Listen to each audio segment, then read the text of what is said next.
The transport shuttle drifted silently through the vast emptiness of space, its lone passenger a woman in the final months of her pregnancy. Kate Miller was returning from a diplomatic mission, representing Earth's interests in the outer colonial regions. Her husband, a high-ranking military strategist, had insisted she take the safest possible route home, equipped with the most advanced defensive systems available. Stellar navigation charts showed her path cutting through what was supposed to be a peaceful corridor of space, monitored by multiple interstellar peacekeeping networks.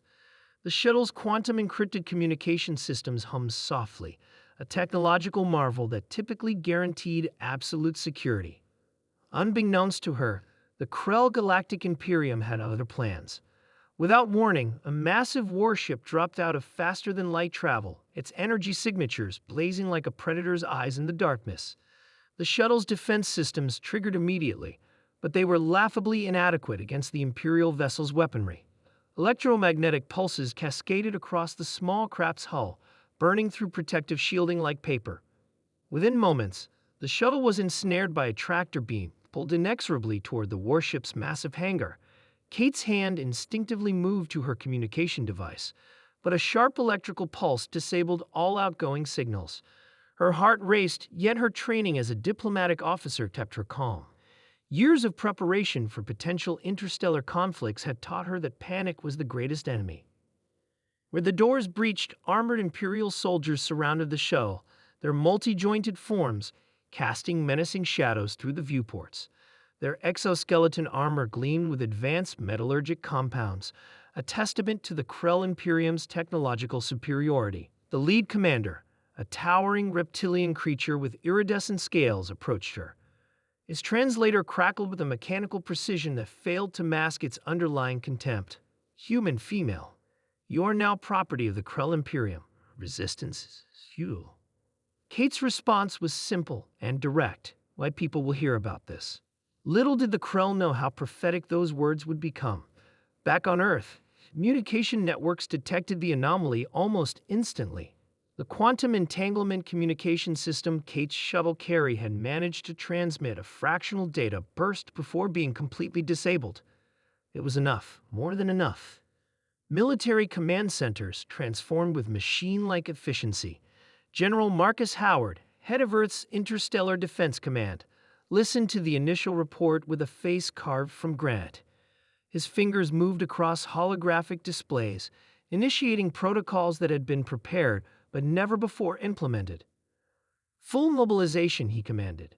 The words echoed through secure channels, triggering a response that would reshape galactic politics forever. Within hours, every human colony, every orbital station, every deep space research facility began converting to war footing. Industrial complexes that had been producing consumer goods now churned out weapons and military equipment. Shipyards that had been constructing peaceful exploration vessels now assembled warships with ruthless efficiency. The first response came swiftly. Quantum-encrypted signals flooded communication channels across multiple star systems. Diplomatic channels were bypassed. Economic sanctions were instantaneous. But these were mere preludes to what was coming. Massive battleships began rolling out of Earth's orbital shipyards. Each vessel was a marvel of engineering, designed with decades of carefully accumulated technological innovations.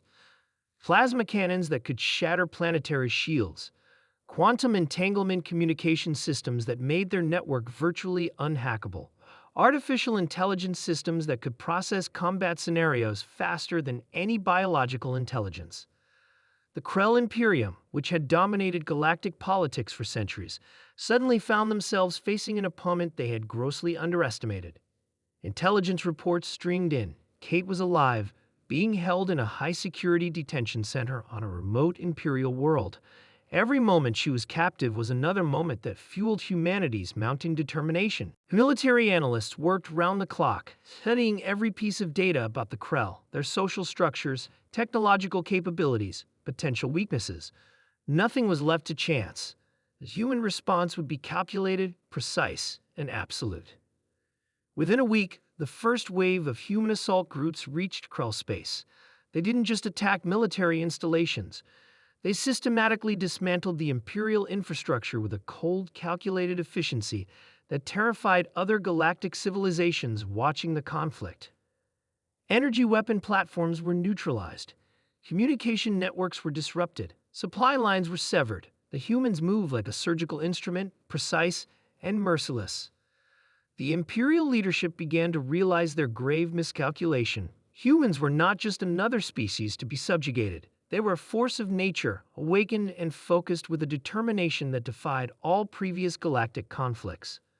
When Kate was finally rescued, she was not a victim. She was a symbol. The first images of her emerging from the Imperial Detention Center, her unborn child safe, became a rallying cry that echoed across human colonies and military installations.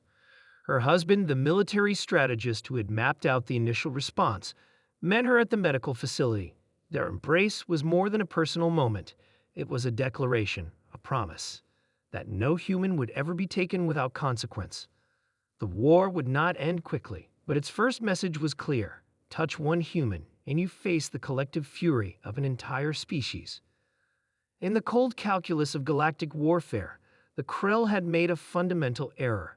They had forgotten that humanity's greatest strength was not its technology, its weapons, or its strategic capabilities. They had forgotten that humans fight hardest when protecting their own. The end.